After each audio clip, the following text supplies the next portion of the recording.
자, 이제 여기 우리 저번 시간에 했던 거 잠깐만 밑에 볼게요. 자, 여기 부분에서는 대조되고 있는 부분이 계속 등장했지, 얘들아.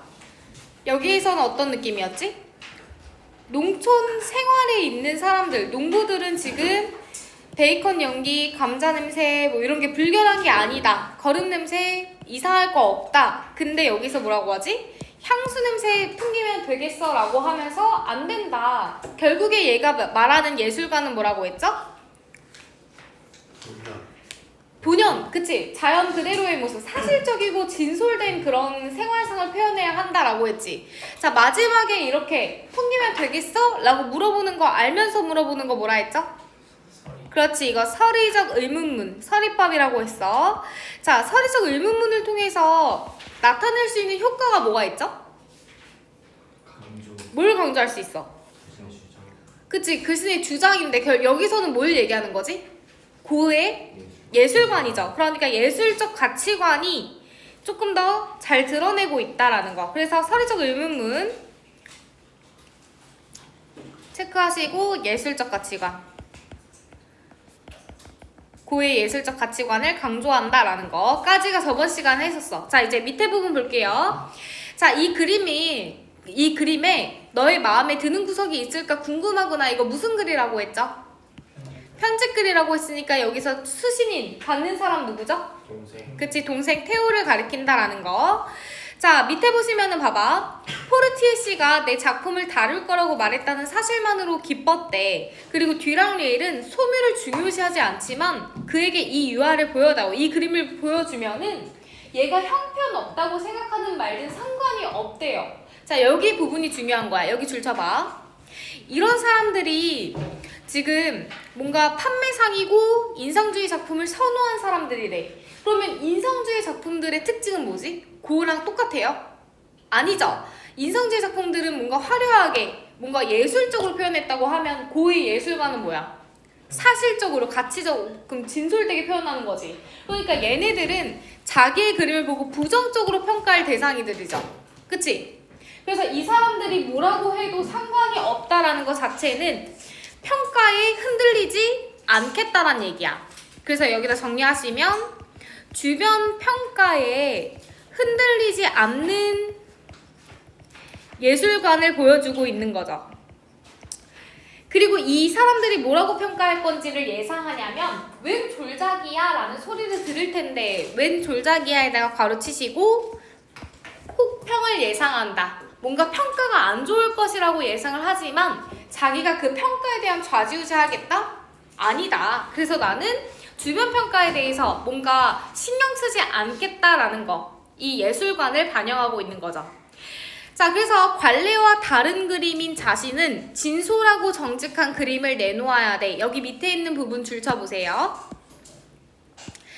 자, 얘들아, 여기 부분은 예술관을 단적으로 표현한 부분이야. 고의 예술관을 단적으로 표현한 부분을 3어절로 쓰세요 라고 하는 만약에 주관식 평가가 있다면 여기 쓰면 되겠죠. 진솔하고 정직한 그림 요렇게. 그치? 그래서 예술관이 단적으로 표현된 부분이라고 쓰시고 확고한 고의 태도를 볼 수가 있어요. 자, 그 다음에 농촌 생활을 그린다는 것은 만만하지가 않대요. 또 예술가 삶을 진지하게 생각하는 사람들에게 줄쳐봐. 진지한 반성을 불러일으키는 그림을 그리려 애쓰지 않았다면 이렇게 나와야지, 얘들아. 그럼 봐봐. 예술이라는 것은 일단 첫 번째 진솔, 가치, 사실적으로 진짜 실제적으로 그려야 된다는 거 플러스 삶에 대한 뭐를 일으켜야 된다? 반성을 일으켜야 된다. 반성 플러스 성찰이라고 적으세요. 이런 그림을 그리려 애쓰지 않았다면 자신이 한 인간으로서의 자신을 비판해야겠지. 자, 그 다음에 보시면 밀레, 드그루 등이 많은 이들이 더럽고 천하고 쓰레기 같은 악취가 난다라는 혹평에 흔들리지 않았대. 그러니까 얘는 줄 쳐봐. 얘네들은 누구랑 똑같은 입장이야? 누구랑 똑같은 가치관을 갖고 있죠? 고랑 똑같은 가치관이지. 그래서 이렇게 줄 치시고 얘는 여기는 고흐와 같은 예술관을 가진 사람들이죠. 왜냐하면 혹평이 있어도 흔들리지 않는 모범적인 모습을 보여줬기 때문에. 그럼 여기서 중요한 거, 대비되고 있다. 앞에 나와 있던 예술, 인상주의를 중요시했던 인물들이 등장했었죠. 누구였지? 포르티에랑 듀랑리엘이랑은 다르죠. 그치? 얘네들은 인상주의 사람들이고 자기를 혹평할 거라고 생각했지만 이 고흐와 같은 예술관을 가지고 있는 사람들은 밀레, 드그루라는 사람들이야. 자, 그 다음에 밑에 보시면 흔들리는 사람이 된다면 수치스럽겠지. 안 돼. 라고 얘기하고 있지. 줄 쳐봐. 고흐의 예술관 네 번째예요. 평가에 흔들리지 않는다. 계속 강조하고 있다. 똑같은 얘기하고 있는 거죠.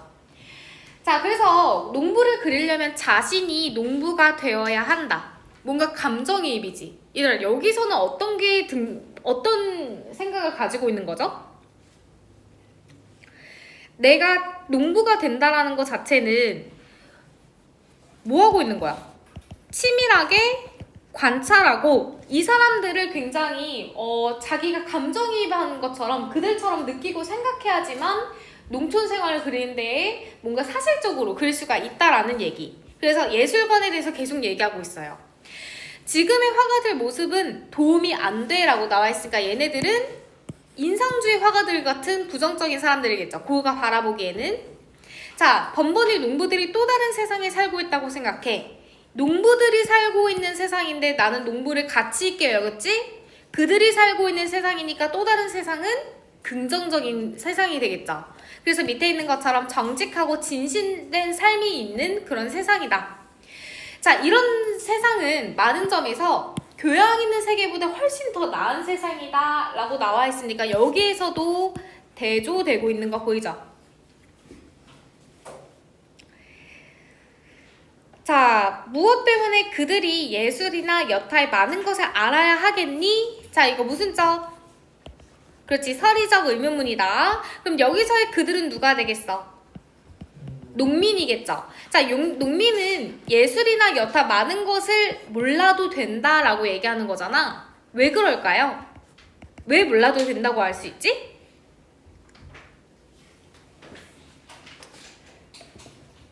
자, 예술은 어쨌든 진실을 그려야 된다고 했죠.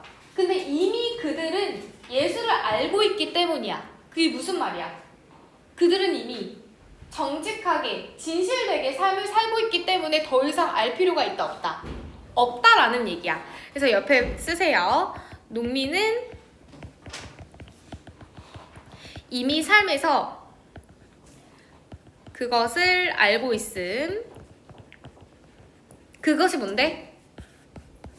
진솔된 삶이라는 거죠. 진솔된 삶 이꼴 뭐야? 예술인 거지. 그건 이미 누가 알고 있다? 농민이 알고 있다.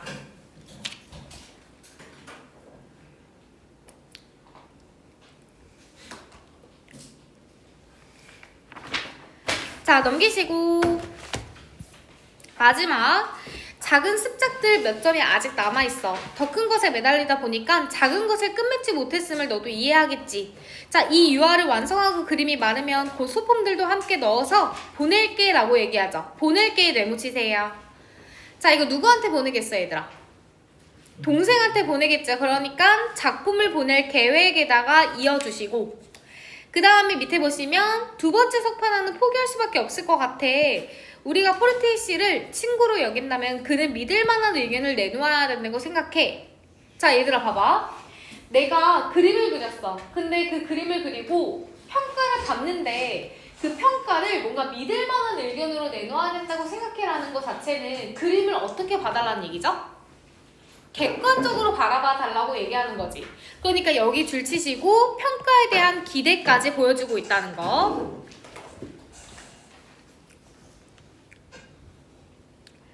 근데 아까 포르티에 씨는 누구였죠? 판매. 그치? 그림 판매상인데 뭔가 고흐의 그림이 별로 가치 있게 여기지 않았잖아. 그러니까 그런 색 안경을 버리고 자기의 평가, 자기의 그림이 잘 평가되기를 기대하고 있어요. 자, 이 그림에 너무 몰두하다 보니까 이사하는 것을 거의 잊었어. 이것도 신경 써야 하는데 말이야. 걱정이 적지 않지만 이 분야의 화가들은 신경을 쓸 일이 너무 많아서 그들보다 내가 조금이라도 안락한 생활을 할 수 있기를 바라지도 않아. 자, 여기부터 줄 쳐볼게요. 이 분야의 화가들은 신경 쓸 일이 너무 많아서 그들보다 내가 조금이라도 안락한 생활을 할 수 있기를 바라지 않는다. 이게 무슨 의미인 것 같아? 자, 이 분야의 화가들은 그럼 일단 긍정 같아, 부정 같아? 그치, 나와 같은 분야의 화가들이니까 이꼴 고흐와 같은 화가들을 얘기하는 거야. 이 사람들은 지금 신경 쓸 일이 많아서 내가 이 사람보다 편안하게 생활하는 것을 바라지 않는다. 이게 무슨 의미냐? 자, 이때는 뭔가 상업적인 가치로 여겨질 수 없겠죠. 그치? 인상주의와 다른 결이기 때문에. 그러니까 이 사람들은 뭔가 그림이 잘 판매되지 않았겠지. 돈을 못 벌었겠죠. 그러니까 여기에서 가난에 뭔가 시달리는 사람들이 많다는 얘기야. 그래서 이 사람들도 나와 같은 가난한 삶이지만 내가 이 사람보다 안락한 생활을 할 수 있기를 바라지도 않는다는 거는 더 가난해도 상관없다는 얘기예요. 그래서 가난해도 좌절하지 않고 뭔가 생활고에 불구하고도 예술에 대한 열정은 계속 가지겠다라는 얘기야. 예술 열정은 그대로 높이고 가난은 신경 쓰지 않겠다, 좌절하지 않겠다라는 의지를 보여주고 있는 거야. 그래서 밑에 있는 것처럼 이어지고 있는 거, 물질적 어려움에 주춤하기도 하겠지만 그래도 파묻혀 있을 수는 없을 것이다 라고 나와 있죠. 자, 그 다음에 감자 먹는 사람들 잘 될 거라고 믿어. 지난 며칠간 계속 유아한 점 때문에 애를 먹었어. 자, 왜냐하면은 물감이 섞여서 붓을 더럽힐지도 몰라. 그러니까 마를 때까지 넓적한 붓은 못 써. 아주 작은 붓으로 수정해야 돼. 그래서 계속 기다리고 있대요. 그리고 내가 뭔가 그림을 친구한테 가져가서 내가 잘하고 있어? 망치고 있는 건 아니야? 라고 물어보기도 해야 되고 마무리할 때까지 그의 작업실까지 가야 돼 라고 하면서 마무리의 그 작품 창작 과정을 드러내고 있죠. 걔를 굉장히 구체적으로 제시하고 있다. 구체적 제시. 자, 그리고 이 갈래 뭐라고 했지? 편집글이라고 했지. 그러니까 마지막에 뭐라고 하냐? 너도 이 작품에서 독창성 볼 수 있을 거야. 잘 있어. 오늘 날짜에 맞춰서 못해서 미안해. 그리고 다시 한번 건강과 마음의 평화를 빈다. 나를 믿고 악수라고 하면서 편집글을 보여주면서 마무리 짓고 있죠. 편집글 형식 보여줌. 그래서 마지막에 맺은 말 그리고 인사, 날짜를 보여주고 있다라는 거지. 그래서 여기서 중요한 거는 고흐가 가진 예술관이 무엇인지 1, 2, 3, 4번을 잘 체크해서 내용을 암기하고 계셔야 된다라는 거죠. 이해돼요? 그리고 대비되고 있는 게 굉장히 많았기 때문에 자기와 같은 예술관을 가진 사람인지 다른 사람인지를 잘 파악하셔야 되고 그 다음에 편집글이라는 거 체크하시면 됩니다. 그래서 넘기셔서 학습활동 한번 볼게요. 자, 얘들아, 일단은 그림의 특징을 설명하면서 잘 보이는 액자에 끼워달래. 왜 그랬을까요? 그림이 너무 어둡기 때문에 라고 얘기했지. 그 다음에 내가 그리는 창작 과정에서의 어려움을 얘기하고 있지. 붓이 마를 때까지 기다려야 돼. 작은 붓으로 수정해야 돼. 이런 거. 그리고 이번 그림은 객관적인 평가를 잘 받았으면 좋겠어 라는 자신의 생각을 전하기 위해서 편지를 썼다는 거. 됐나요? 그 다음에 이 감목사에 대한 그림을 분석했었는데 처음에 여기 있는 사람들은 농부라고 했죠. 그래서 자신이 직접 일군 그 땅에서 곡식에서 뿌려서 양식을 거두는 일을 했고 이 사람들은 여기랑 이어지는 거죠. 결국에는 꾸밈이 없는 사실적으로 이 사람들이 정직하게 살고 있다라는 것을 보여주기 위해서 그리게 되었다. 자, 그 다음에 금색 틀을 끼워야 된다라는 것 자체는 어둡기 때문에 그림은 액자 틀은 밝아야 된다. 그래야 더 잘 보여진다. 그 다음에 여기 있는 거 중요하겠지 얘들아. 대비되고 있는 거. 교양 있는 사람들의 삶을 부정적으로 바라보고 있죠. 그리고 육체노동하는 진솔한 사람들을 긍정적으로 바라보고 있는데 어떤 부분에서 이렇게 얘기하고 있는지 여기는 어떻게 생각하고 있는지 부정적인 거 그리고 긍정적인 거 잘 체크하시고 넘기셔서 자, 계속 똑같은 얘기하고 있어요. 자신의 정직한 사람들. 그 다음에 여기서 봐봐. 고의 태도가 잘 드러난 부분을 찾아 쓰래요. 근데 여기서 어떤 삶이냐면 마지막에 줄 쳐봐. 물질적 가난을 이겨내고 자신만의 독특한 예술 세계를 구축해야 돼 라고 했으니까 어디 부분 갖고 와야 돼? 내가 그들보다는 조금 안락한 생활을 할 수 있기는 바라지도 않아 라고 했던 그 부분 있지. 돈은 괜찮아. 하지만 예술관은 지켜나갈 거야 라고 했던 그 부분, 거기를 갖고 와서 인용하면 되겠죠. 자, 그 다음에 넘기시면은 자, 여기에 있는 거는 영화라는 그 즐거운 인생이라는 영화를 가지고 온 부분이었어. 근데 이 부분은 어떤 내용이었지, 얘들아?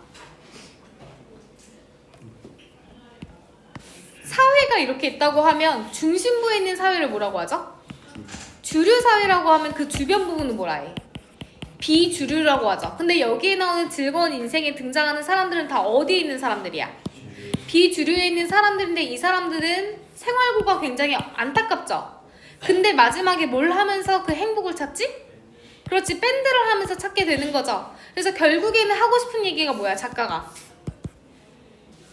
주류에서만 행복을 찾지 않고 비주류에서도 자신이 원하는 삶을 한다면 행복해질 수 있다라는 게 주제일 거 아니야. 그치? 그래서 날개 한번 봐봐. 줄 쳐보세요. 주류 사회에 들어가기 위해서 발버둥 치지 않아도 내가 있는 위치 비주류여도 괜찮아. 거기서 하고 싶은 것을 하는 삶도 행복하다. 이게 바로 이 영화의 의미죠. 그리고 이 글의 의미지. 그럼 일단 첫 번째 봐봐, 얘들아. 파레토라는 법칙이 있습니다. 메모치세요. 자, 국민의 20%가 그 나라의 부 80%를 차지하는 경향이니까 부의 양극화 현상이죠. 우리나라도 예외는 아니래. 그래서 20% 안에 들어가야지만 많은 부를 차지할 가능성이 크대요. 그럼 나머지 80% 사람들은 비주류겠지? 그치, 비주류. 자, 이 사람들이 20%의 부를 나누어 가지는 것보다 오히려 16배를 가질 수 있다는 계산이 나오니까요. 이렇게 상황이 이러니까 주류 사회를 무시하라고, 들어가기를 포기하라고 말할 수도 없어요. 그래서 우리는 어떻게 하냐? 인생의 행복이라는 거, 즐거움이라는 거는 어디에만 있다? 주류 안에만 있어. 그곳에 들어가기 위해서 다른 것들을 다 포기하는 괴로움을 참아야 돼. 근데 만약에 거기 못 들어가잖아? 아, 그럼 난 낙오한 인생이야 라는 강박감이 우리를 불행하게 한대요. 그럼 여기까지는 우리가 일반적인 시선이죠. 일반적으로 생각하는 그 주류에 대한 고정관념인 거야. 걔를 우리가 통념이라고 한다. 통념 쓰세요. 일반적인 통념. 자, 근데 여기서 그렇지 않다라고 나올 거 아니야. 누가? 영화 감독이. 그 영화 감독이 있습니다. 이 사람은 뭐라고 하냐? 주류 사회라는 성 밖에 하고 싶은 것들을 하는 인생도 즐겁다. 여기 줄 쳐보세요. 괄호 묶으시고, 이게 바로 얘가 말하려는 주제가 되겠죠. 비주류에서도 하고 싶은 인생 하는 거 즐거워 라고 나오는 거지. 자, 그 다음에 여기 나와 있는 인물 묶어볼게요. 이 사람들은 어떤 느낌이냐? 은행에서 쫓겨나거나 회사에서 명의퇴직한 다음에 대리운전하거나, 그리고 기러기 아빠로 살고 있는 중고차 매매업자야. 아니면 편의점 알바생이야. 이런 식으로 굉장히 못 살고 있는 사람들이죠. 이 사람들이 비주류 사람들이라고. 근데 이 사람들은 옛날에 행복했던 시절이 있대요. 대학교에서 밴드를 했던 시절인데 결국에는 이 사람들은 번듯한 직장이 있는 것도 아니고 아내한테 구박받고요. 굉장히 잘 못 살아. 근데도 이 사람들은 인생을 즐거워해 본 적이 없어요. 왜냐하면 계속 뒤처지고 별 볼일 없는 인생이라고 생각하면서 그냥 나는 언젠가는 주류 사회에 들어가지 못할 테니까 내 아이들만이라도 들어가야지 라고 희생하면서 살고 있었어. 그래서 얘가 뭐라고 하냐? 우리 그냥 밴드를 하자. 그랬더니 무슨 밴드야? 라고 하니까 옛날에 했던 그 활화산 있잖아. 그걸 하자라고 하면서 라이브 무대에 쓴다고. 그래서 얘네들이 결국에는 희망을 찾게 되면서 끝나고 있죠. 이해돼요? 그러니까 여기서는 무슨 얘기를 하는 거냐? 비주류에 있어도 자신이 옛날에 행복했던 일을 하는 것을 떠올려서 밴드라는 것을 하면서 다시 행복을 찾는 것을 통해서 비주류에 있는 사회 속에서도 자신이 하고 싶은 걸 하면은 행복한 삶을 살 수 있다라는 거죠. 어렵지 않지? 그래서 넘기시고 결국에 이 감독이 전하려고 했던 내용이 뭐냐? 성공한 삶만이 행복한 것이 아니라 내가 하고 싶은 일 하는 것도 삶의 가치가 있다. 줄 치시고 결국에 마음에서 진정으로 하고 싶은 일을 해야 한다 라는 거죠. 감상적 읽기 정도로 생각하시면 돼요. 그래서 결국에는 자신의 생각, 마음속에서 우러나오는 행복을 해야 한다 라는 거. 자, 그 다음 넘기셔서 이제 오늘 배울 파트 들어갈 건데 학교에서 어디까지 갔어요 얘들아? 여기 하고 있어요. 다 끝났어요? 본문 다 안 끝났어? 과목이요? 네, 아직 안 끝났어요. 과목 아직 안 끝났어요? 네. 자, 일단 개괄 정리만 하고 10분 정도 쉴 건데 자 얘들아 이거 갈래 뭐야? 그렇지, 갈래는 논설문입니다. 논설문 쓰시고 그럼 글쓴이가 주장하는 건데 결국에 하고 싶은 얘기가 뭐지 얘들아? 정치? 정치? 뭐였죠? 끝까지 읽은 사람 아직 안 읽었어요? 자, 감옥이라는 걸 얘기하고 마지막에 뭐라 하죠? 과목이랑 권력이랑 똑같다. 우리나라 사회도 감옥과 같은 구조로 되어 있다라는 얘기를 하고 싶은 거야. 이해돼요? 이따가 볼 겁니다. 논설문인데 얘들아 갈래는 일단 논설문 정리했고 여기에 나와 있는 감옥은 어떤 원리로 만들어진 거죠?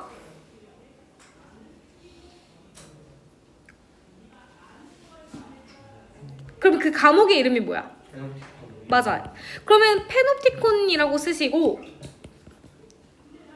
페놉티콘의 구조 그리고 원리 그리고 효과에 대해서 얘기를 하고 있지 얘들아.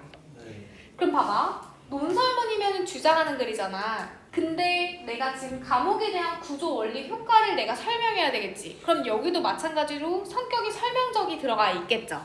그치? 그 다음에 마지막에 서술상 특징 볼 거고 내용 정리 먼저 할게요. 서술 특징, 서술상 특징. 자, 옆에다가 1번 내용 쓰시고 처음 부분에는 무슨 내용 나와 있지? 페노티콘. 맞아. 페놉티콘 이렇게 쓸게요. 얘는 뭐라고 얘기하죠? 일망, 감시, 감옥입니다. 얘의 구조와 원리에 대해서 얘기를 하고 있는 게 처음 부분이었어. 자, 어떻게 생겼다고 하죠? 중앙에는 감시자. 맞아. 중앙에는 감시탑이 있어. 그러면은 여기서 그 중앙 감시탑에서 뭘 할 수 있죠? 누구를? 죄수들을 우리가 수감자라고 하지. 그래서 수감자의 모습을 파악할 수 있는 공간이야. 근데 어떻게 파악한다고 하죠? 빛이 어떻게 들어와? 역광으로 들어온다고 했죠. 그러니까 어떻게 써야 돼? 창문에 있는 역광선을 통해서. 근데 여기서 중요한 건 뭐지 얘들아? 수감자는 감시하는 감시자를 볼 수 있어요? 못 봐요. 근데 감시자는 수감자를 볼 수 있지. 그럼 한번 어떻게 그려볼 거냐? 자, 중앙탑에 있는 이 감시자가 이렇게 있다고 치면은 겉에 이렇게 원형으로 되어 있어. 그래서 이 원형에 있는 공간에서 이런 식으로 독방 체제로 되어 있죠. 그치? 그럼 이 한 칸 한 칸에 수감자들이 이렇게 들어가 있는 거야. 그럼 수감자는 수감자끼리 볼 수 있나요? 못 봐요. 근데 감시자만 수감자를 본다고 했지. 그럼 창문은 몇 개 있다 했지? 2개가 어떻게 있다 했어? 앞과 뒤가 이렇게 있다는 거야. 그럼 감시자는 앞에 있는 그 창문으로 수감자를 볼 거 아니야. 그치? 그러면은 여기에서 수감자를 볼 때 해가 뒤에서 비친다고. 그래서 이 뒤에서 오는 역광으로 인해서 창문으로 들어오게 되고 이 창문이 감시자를 통해서 보게 되는 이 그림을 그리시면 돼요. 이해되죠? 자, 그 다음에 밑에 보시면 이어서 주위가 원형으로 되어 있다. 지금 쌤이 그린 것처럼 원형 건물이다. 그리고 수감자는 한 명만 들어간다고 했어. 걔를 우리가 독방이라고 하지. 독방. 그래서 그 독방을 뭐라고 얘기하냐면 앞과 뒷면에 내부 공간 전부 차지. 공간이 아니죠. 공간 전부 차지. 이렇게 나와 있어. 그러니까 이거 자체가 무슨 얘기냐? 앞뒤 내부 공간이 전부 차지하고 있는 그냥 방 하나야 라고 생각하시면 돼요. 꽉 막혀있는 방이지. 약간 이런 느낌이야. 이해되죠? 자, 근데 이 독방이라는 공간에는 창문이 몇 개다? 창이 2개다. 창문 2개.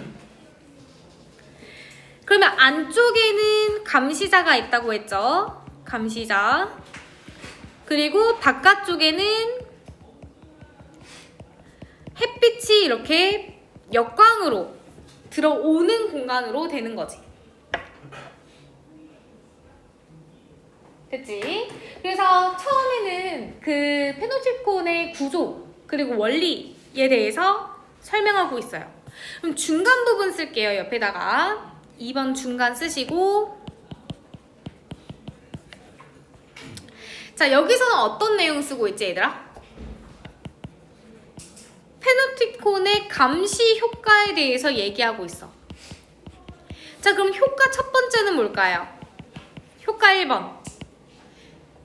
자, 감시자들이 독방 쓴다고 했지. 그러니까 소통이 돼, 안 돼? 안 돼요. 그래서 소통을 차단시키면 어떤 효과가 있을까? 뭘 유지시킬 수 있다 하죠? 읽었어? 질서가 유지된다고 해. 질서 유지. 키워드예요. 잘 봐. 소통이 차단돼 있어. 그러니까 사람들이 뭔가 우리 나갈 방법이 뭐지? 우리 이렇게 해보자. 나가서도 이렇게 범죄 저질리자. 이런 얘기를 안 할 거 아니야. 그치? 못하죠? 그러니까 뭔가 그 소통이 차단되니까 질서가 유지된다라고 얘기하고 있죠. 그 다음에 여기서 얘기하는 개념을 뭐라고 얘기하냐? 가시성과 비가시성으로 얘기하고 있어. 가시성이 무슨 뜻이야? 보이는 거지. 그럼 가시성을 갖고 있는 사람이 누구죠? 그렇지, 이거 감시자야. 자, 감시자가 언제든 수감자를 볼 수 있어요.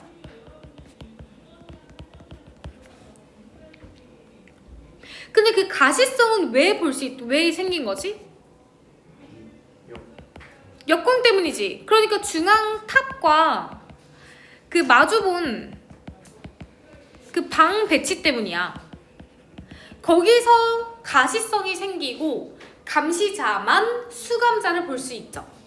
수감자는 감시자를 못 본다 했어. 자, 그게 못 보는 걸 비가시성이라고 하죠. 자, 일단은 2가지가 있어. 비가시성은 수감자와 수감자끼리도 못 보는 거, 그리고 수감자는 감시자를 못 보는 거. 이렇게 될 수 있죠. 이해돼요? 자, 양쪽 벽 분리. 얘를 우리가 독방이라고 했어. 그래서 수감자와 수감자끼리 교류 안 돼. 그래서 질서 유지된다 했어. 그걸 우리가 접촉 안 된다고 얘기하고 있죠. 자, 그래서 집단을 이룰 수 있다 없다? 없어요. 걔를 그래서 뭐라고 하냐? 개체화되어 있다라고 해. 하나하나밖에 안 돼. 개체화. 즉 집단 X.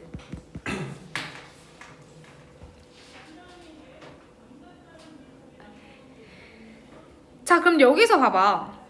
결국에 이게 내가 감옥 구조 설명하기 위한 설명문이 아닐 거 아니야. 그치? 그러면은 이거는 사회까지 이어져서 권력 문제까지 갖고 와야 돼. 어떻게 되겠어? 수감자가 누굴 뜻하는 거죠, 그러면? 일반인이지. 그러면 감시자는 권력을 가진 사람들이지. 그 권력을 가진 사람들이 이 수감자들끼리 교류하지 못하는 그런 그 권력 상황을 감옥처럼 만들어서 결국에는 개체화시키고 집단적으로 뭔가 시위를 벌이지 못하게 만든다 로도 이어질 수 있겠죠. 이해돼요? 자, 그 다음에 효과 2번 쓰세요. 쌤 여기다 쓸게. 효과 2. 그럼 어떻게 하면 그 권력을 유지할 수 있냐? 권력의 내면화에 대해서 얘기하자. 내면화. 자, 이 내면화라는 거는 내 안으로 들어온다는 거지. 그게 무슨 얘기냐면, 잘 봐. 여기에서 감시하는 사람이 수감자를 보고 있잖아. 그럼 수감자는 감시자를 못 본다고 했죠. 못 보니까 내가 감시를 항상 당한다고만 생각해. 이해돼? 내가 언제 어디서 그 감시를 당하는지를 알지 못하죠. 이해돼요? 그러니까 얘는 감시자가 없어도 나는 계속 감시를 받고 있는 상황이야 로 인식하겠지. 그러니까 결국에는 뭐야?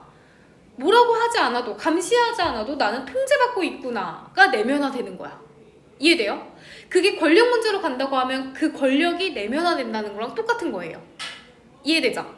그럼 봐봐. 권력이 내면화된다는 거는 자동화된다는 거고, 자동화.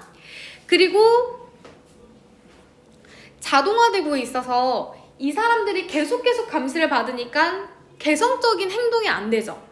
그치? 그래서 비개성화라고 해. 비개성화.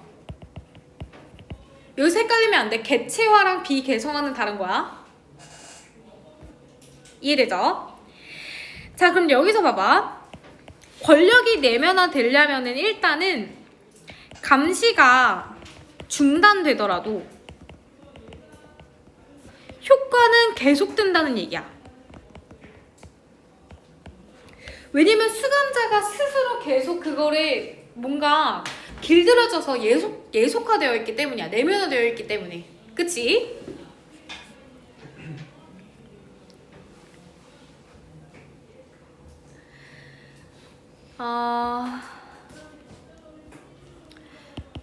자, 옆에다 정리해보면은 수감자가 스스로 권력 구조에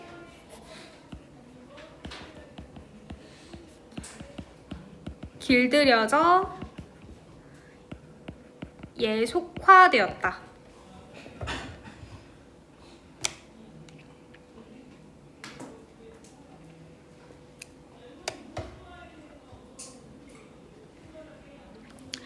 자, 그 다음에 봐봐. 얘들아, 비개성화라는 거는 어떻게 정리할 수 있냐면, 잘 봐. 나는 항상 누구한테 다 뭔가 감시를 받고 있다고 생각할 거 아니야. 그치?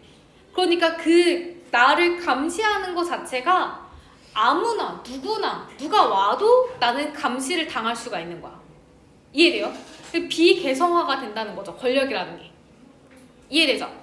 자, 그래서 옆에다 정리하면은 권력의 근원이 개인이 아닌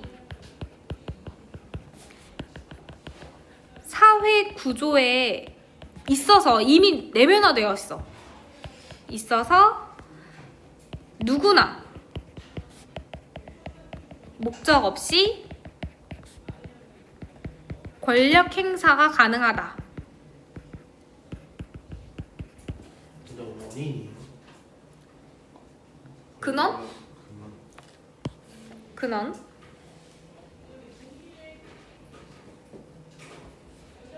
그걸 우리가 비개성화라고 해요. 이미 내면화되어 있고 자동화되어 있으니까 누가 와도 나는 감시자가 되는 거야. 그 사람이.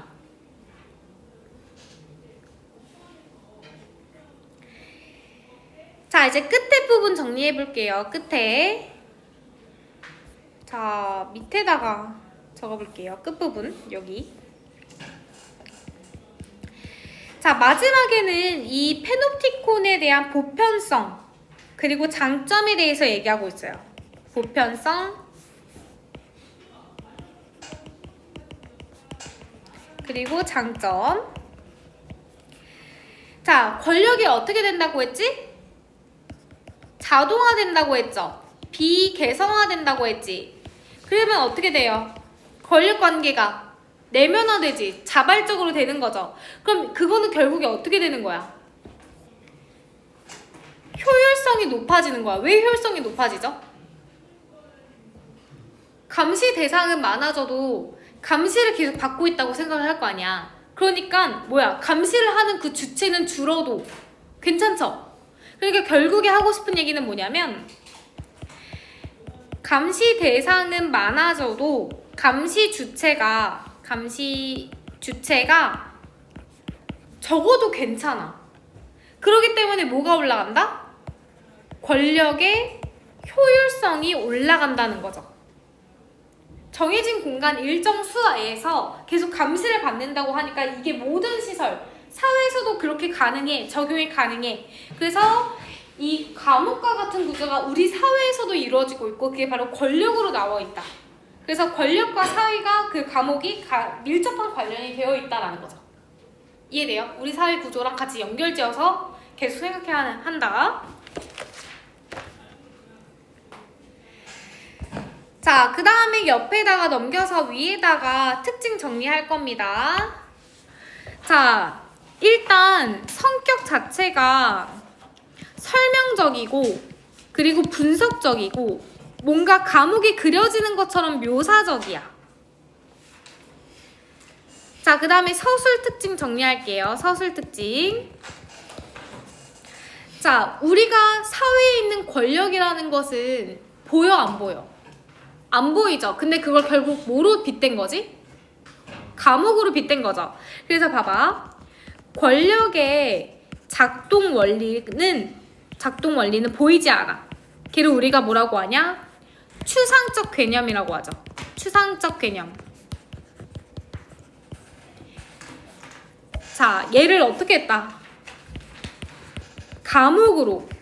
얘가 바로 구체적 대상이겠죠. 구체적 대상으로 연결지어서 감옥과 관련지어 설명을 했다. 그러면 결국에 우리나라의 사회의 권력을 좀 더 쉽게 이해할 수 있는 거지. 감옥으로 빗댔으니까. 그치? 그래서 독자의 이해가 올라간다라는 거. 그리고 전체적으로 서술 특징은 일단 비교와 대조가 드러난다. 근데 대조가 조금 더 많아요. 차이점. 그리고 비유법 많이 사용되고 있고 구체적으로 예시 열거되고 있는 거. 구체적 예시 부분이 있다라는 거지. 자, 여기까지 하고요. 한 10분 쉬었다가 이제 본문 보도록 할게요. 화장실 다녀오세요.